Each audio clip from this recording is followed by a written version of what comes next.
अस्सलाम वालेकुम नाजरीन, हम इस वक्त मौजूद हैं CLF में। चाइल्ड लाइफ फाउंडेशन का ये एक हॉस्पिटल है जो कि एक ज़कात खैरात और सदक़े पे चलने वाला इदारा है।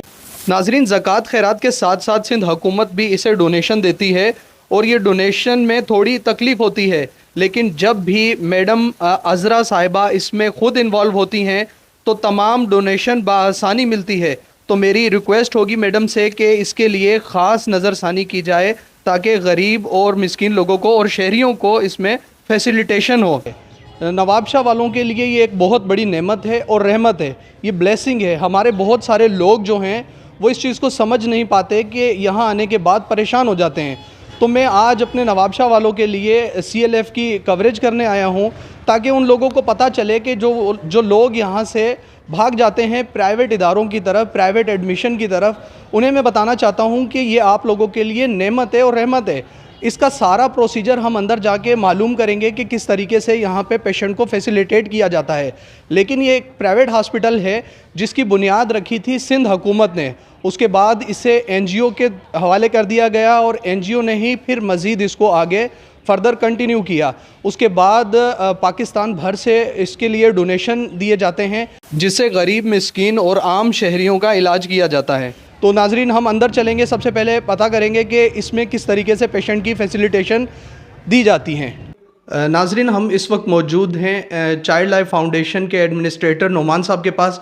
इनसे हम पूछेंगे कि पेशेंट को किस तरीके से फैसिलिटेट किया जाएगा और कहाँ से पेशेंट इंटर हो और किस तरीके से उसके लिए सहूलियात मुयस्सर हैं यहाँ। अस्सलाम वालेकुम सर। वालेकुम सलाम। सबसे पहले तो आप लोगों का बहुत बहुत शुक्रिया कि आप लोग आए, और बहुत ज़रूरत थी अवेयरनेस की कि बेसिकली जो पीडियाट्रिक एमरजेंसी है उसमें काम किस तरह हो रहा है और उसके प्रोसेसेस क्या हैं, ये बहुत इंपॉर्टेंट हैं लोगों को पता चले।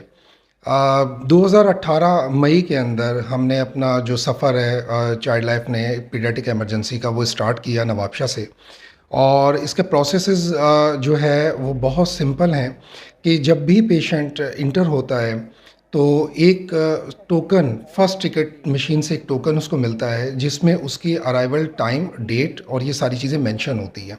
अक्सर लोग कह रहे होते हैं कि जी हमें वेट करना पड़ता है और ये सारी चीज़ें होती हैं। इंटरनेशनल स्टडीज़ कहती हैं कि बहुत से बच्चे जो सरकारी अस्पतालों में सिर्फ अपना इंतज़ार करते करते वो माँओं की गोदों में एक्सपायर हो जाते हैं, क्योंकि कैटेगराइजेशन नहीं होती कि कौन सा बच्चा एमरजेंसी वाला है जिसको पहले देखा जाना चाहिए और कौन सा बच्चा ऐसा है कि जो एमरजेंसी का नहीं है उसको बाद में देखा जाना चाहिए। तो बेसिकली ट्रायल सिस्टम के तहत हम उसमें कैटेगराइज करते हैं कि कौन सा ऐसा बच्चा है कि जिसको पहले देखा जाना चाहिए, और उसकी ट्रियाजिंग जो है वो बेसिकली एक ट्रेंड स्टाफ नर्स करती है जिसने पीडियाट्रिक एमरजेंसीज का कोर्स किया होता है। वो इनिशियल इनके वाइटल लेती है, इसकी प्रीवियस हिस्ट्री लेती है, वाइटल्स में उसकी सैचुरेशन है, उसकी हार्ट बीट है, ये सारी इंटर करती है, डेमोग्राफिकली इंटर करते हैं, मोबाइल नंबर लेते हैं, उनका एड्रेस लेते हैं, ताकि जब बच्चा यहाँ से सेहतयाब होके जाए तो माँ को उसकी सेहत के मुतल्लिक मैसेज भी मिलते रहें। उसके बाद जब कैटेगराइजेशन हो जाती है तो वो डॉक्टर का वेट कर रहे होते हैं। डॉक्टर्स अकॉर्डिंग टू कंडीशन, जो हमारा प्रायोरिटी 2 पेशेंट है उसको पहले कॉल किया जाता है, उसको पहले देखा जाता है, और प्रायोरिटी 3 वो पेशेंट होता है जो नज़ला, खांसी, ज़ुकाम का होता है और उसको बाद में देखा जाता है। उसके बाद एक हमारे पास कैटेगरी है प्रायोरिटी 1 की। वो बहुत सीरियस पेशेंट जो हमारे पास आते हैं उनको इस रजिस्ट्रेशन प्रोसेस से बाईपास करके डायरेक्ट रीसिस रूम में लिया जाता है, और वहाँ हमारे पास जो ट्रेंड स्टाफ और डॉक्टर्स हैं वो उनको ट्रीटमेंट स्टार्ट कर देते हैं विथआउट उनकी रजिस्ट्रेशन, और रजिस्ट्रेशन उनकी बाद में होती है, इलाज पहले होता है। और उसके बाद जो है हमारे पास उस रीसिस रूम के अंदर सेकंड ओपिनियन के लिए हमारे पास सिविल हॉस्पिटल कराची में टेली मेडिसिन पे हमारे पास रिमोट एक्सेस में एक डॉक्टर्स FCPS मौजूद होते हैं, जो पीडियाट्रिशियन, जो हमारे ग्राउंड डॉक्टर को सपोर्ट के लिए मौजूद होते हैं कि कहीं कोई चीज़ अगर मिस हो रही है तो वो उसको कवर कर सकें। क्रैश ट्रॉली मौजूद है जहां हर इमरजेंसी रीसिस के अंदर अगर पेशेंट लैंड करता है तो हर इमरजेंसी मेडिसिन वहां मौजूद होती है। मैं फिर वहीं चाहूँगा जहाँ प्रायोरिटी 2 पेशेंट्स है वो वेट करते हैं।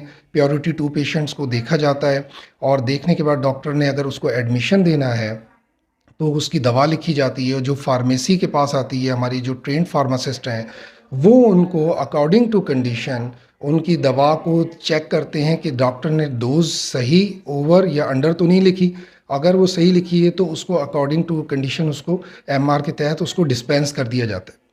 कंपाउंडिंग जो होती है वो भी लेमिनार में होती है। इंटरनेशनल प्रोटोकॉल ये कहता है कि जब भी आप कंपाउंडिंग करते हैं मेडिकेशन की, तो एटमॉस्फेयर में भी जर्म्स होते हैं, वो भी मेडिकेशन की कंपाउंडिंग में असरअंदाज होते हैं। तो जो लेमिनार है जिसकी हाई कॉस्ट है और ये इंटरनेशनल क्राइटेरिया है कि वहीं कंपाउंडिंग होनी चाहिए, तो वहाँ वो कंपाउंडिंग होती है जर्म्स प्रूफ। और फिर वो मेडिकेशन स्टाफ नर्स के पास जाती है। स्टाफ नर्स जो है रिस्ट बैंड के तहत और उस एमआर के तहत उस पेशेंट को लगाती है और सिस्टम में इंटर करती है। अगर वो सिस्टम में इंटर नहीं करेगी तो फार्मेसी काउंटर पे पॉपअप आता रहेगा कि ये जो मेडिकेशन है ये बच्चे को नहीं लगी। तो इतने प्रोसेसेस हैं जिनकी वजह से इंश्योरेंस होती है कि बच्चा इस वक्त सेफ हैंड में है। और जो पेशेंट हमारे पास प्रायोरिटी 3 का है वो पेशेंट हैं जो बिल्कुल नज़ला खांसी ज़ुकाम और नॉर्मल आए हुए हैं। तो हम उनसे रिक्वेस्ट करेंगे कि प्लीज़ वो वेट करें। उसकी वजह ये है कि हमारी प्रायोरिटी है वो बच्चा जो ज़िंदगी और मौत की कश्मकश में आया है, और उनको बचाना हमारे लिए सबसे बड़ी प्रायोरिटी है। और हमेशा ये कह रहे हैं कि डेली बेसिस पे हमारे पास जो है तकरीबन 250 के करीब पेशेंट्स रिपोर्ट हो रहे हैं, और महीने के तकरीबन को 10,000 पेशेंट हम ट्रीट कर रहे हैं। और अल्हम्दुलिल्लाह इस एमरजेंसी और सिंध में तकरीबन 9 एमरजेंसीज इस वक्त चाइल्ड लाइफ की काम कर रही हैं। इसकी एमरजेंसी कायम होने की वजह से अल्हम्दुलिल्लाह शरह अमवात जो बच्चों की अंडर 5 ईयर वो भी कम हुई है, जो यूनिसेफ ने रिपोर्ट की है। अच्छा, इसमें जो यहाँ से एग्ज़िट है, अल्लाह ना करे कोई इमरजेंसी हो जाती है, उसके लिए आप लोगों ने क्या निज़ाम बनाया है, उसका बताएंगे आप? बहुत अच्छा सवाल किया आपने कि किसी भी हॉस्पिटल में एक जो है इमरजेंसी रैपिड प्लान होता है, और वो रेप्लिकेट होता है इन केस ऑफ फायर या in case of any emergency. देखिए, नेशनल प्रोटोकॉल ये कहता है कि वो स्टाफ जो है वो ट्रेंड होना चाहिए, ताकि अल्लाह ना करे कोई आग लग जाए, अल्लाह ना कोई डिज़ास्टर आ जाए, तो उसको पता हो कि एमरजेंसी एग्ज़िट क्या है। हमारे पूरे इस एमरजेंसीज़ के अंदर फायर एक्सटिंग्विशर मौजूद हैं, और उसके अलावा जो है स्मोक डिटेक्टर मौजूद है। अल्लाह ना करे कहीं कोई आग लग जाती है जो हमारी आंख से ओझल है, तो स्मोक डिटेक्टर उसको डिटेक्ट करेंगे और अलार्म एक्टिवेट कर देंगे। हमारे पास एग्ज़िट डोर मौजूद है जो एक इंटरनेशनल स्टैंडर्ड के तहत वो बना हुआ है, और उसमें फ़ायर और जो इलेक्ट्रिसिटी वो असर नहीं करती, उसको वो पुश करेंगे और वहाँ से एग्ज़िट हो जाएंगे। जितना स्टाफ इस वक्त पीडियाट्रिक इमरजेंसी में काम कर रहा है, वो फायर सेफ्टी की सारे प्रोटोकॉल से जो है वो अवेयर है और ट्रेंड है। और वाहिद ये इमरजेंसी है जो ISO सर्टिफाइड के साथ साथ फायर सेफ्टी की जो रिक्वायरमेंट है उसकी भी सर्टिफिकेशन हासिल की है, उसकी भी ट्रेनिंग याफ्ता स्टाफ यहाँ मौजूद हैं। अच्छा सर, एक ये था कि यहाँ ऑक्सीजन का बहुत बड़ा एक इशू था, तो सुनने में आया था कि कोई एक अल्लाह के बहुत अच्छे बंदे हैं जिन्होंने आपको ऑफ द रिकॉर्ड ये पूरा प्लांट लगा के दिया। इस बारे में आप क्या कहेंगे? जी, ऑक्सीजन का देखें, हमारे पास तो अल्हम्दुलिल्लाह कभी ये इशू नहीं रहा, मगर ये कि स्टैंडर्ड्स ये कहता है कि जो भी बच्चा ऑक्सीजन सपोर्ट पे है उसको एट द साइड ऑफ नाम के पेशेंट वो ऑक्सीजन जितनी मिकदार में हो वो पूरी पहुँचे। होता ये है कि जब पहले कन्वेंशनल वे था कि जो सिलेंडर्स यूज़ हो रहे थे, तो उसमें ऑक्सीजन जो हैं अगर आप समझें कि 100% पहुँचनी है, तो वहाँ चांसेस हो सकते हैं कि मतलब ये कोई स्टडी नहीं है, ये अजम्पशंस बेसिस हैं, तो वो 10% मतलब 90% पहुँचे। तो हमें एक रिक्वायरमेंट थी कि स्टैंडर्ड्स ये कहते हैं कि सिलेंडर्स का दौर अब ख़त्म हो गया है, अब VI टैंक लगने चाहिए। तो हमें अब हमारे पास अल्हम्दुलिल्लाह इस पीडियाट्रिक इमरजेंसी में VI टैंक पिछले 4 महीने से इंस्टॉल है, जो 100% ऑक्सीजन की अवेलेबिलिटी इंश्योर करता है at the side of patient. अच्छा सर, बहुत सारे लोगों का एक मिसकन्फ्यूजन है कि हम CLF में जाते हैं, जाने के बाद जब तक वहाँ होते हैं हमारा बच्चा ठीक हो जाता है, लेकिन वहाँ से ये आगे शिफ्ट करते हैं या हमें वापस भेजते हैं, हमारे बच्चे को दोबारा तकलीफ हो जाती है। क्योंकि जो CLF है या ये इमरजेंसी डील करता है, लेकिन अनफॉर्चुनेटली हमारे पास इतनी यहाँ पे फैसिलिटेशन नहीं है गवर्नमेंट में कि वो बच्चों को जो है फैसिलिटेट कर सकें, उनका इलाज कर सकें। तो बच्चे वापस बीमार होते हैं, इसकी सबसे बड़ी वजह क्या है?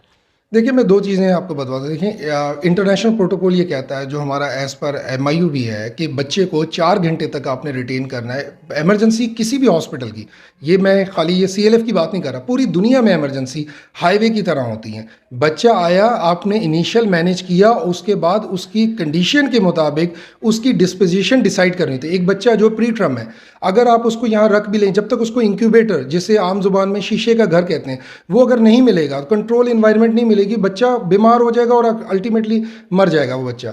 तो उसको शिफ्ट होना ही होना है। इसी तरह अगर आईसीयू का पेशेंट है तो उसको शिफ्ट होना ही होना है। तो स्टैंडर्ड्स ये कहते हैं कि 4 घंटे में आपने उसकी डिस्पोजिशन डिसाइड करनी है और 4 घंटे बाद उसको जो है वार्ड में या जहाँ भी है शिफ्ट करना है। अगर वो डिले होता है 4 घंटे से ज़्यादा तो इमरजेंसी से निकल के वो दोबारा इमरजेंसी में चला जाता है। तो हमारी तो कोशिश यही होती है कि वो जल्द से जल्द उसको शिफ्ट करवाया जाए और जो भी फैसिलिटी अवेलेबल है और उसकी ट्रीटमेंट को अच्छे तरीके से देखा जाए। जी जी। तो नाजरीन, ये मुकम्मल डिटेल आपको बताई गई है कि किस तरीके से यहाँ पेशेंट को, बच्चों को फैसिलिटेट किया जाता है और किस तरीके से इलाज किया जाता है। कि ये ज़कात खैरात पे चलने वाला एक इदारा, आप अगर इधर आएंगे तो आपके घर में इतनी सफाई नहीं है जितनी सफाई यहाँ मौजूद है। ये वही लोग हैं जो प्राइवेट में काम कर रहे हैं। हम देखते हैं कि हमारे तमाम जितने गवर्नमेंट के फैसिलिटेशन की जगहें बनी हुई हैं, वहाँ फैसिलिटेशन नहीं की जाती लोगों की।